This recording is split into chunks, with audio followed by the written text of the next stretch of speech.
iiwaa. iiwaa. iiwaa. iiwaa. iiwaa. iiwaa. Hello, iiwaa. Hello, my name is iiwaa. I am an indigenous two-spirit artist.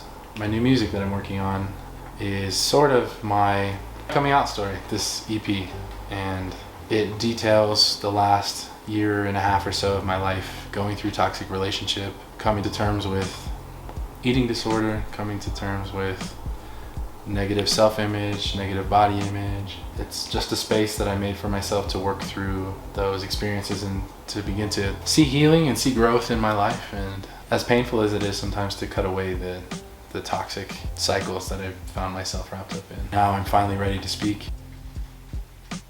When I look at the world, I am constantly noticing the lack of indigenous representation, the lack of queer voices in mainstream society. And so to find myself at that really unique intersection of being both indigenous and queer, I think the art that I'm making is a part of the conversation that is not being heard or acknowledged.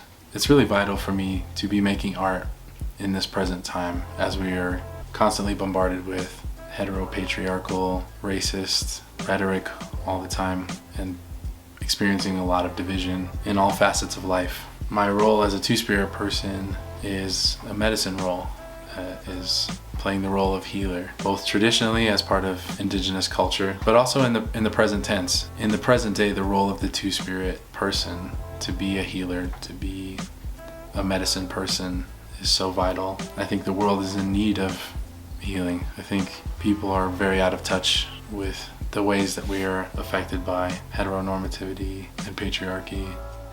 My heart is just to make space for indigenous and queer people to be safe and to enjoy themselves and express themselves. But also the art that I'm making is pointed at society that constantly tells us like what men and women should be, what they should look like, that there's no space outside of that binary. My art is suggesting an alternative reality where there's freedom of expression and there's something outside of the black and white or binaries that we are constantly being bombarded with in our society.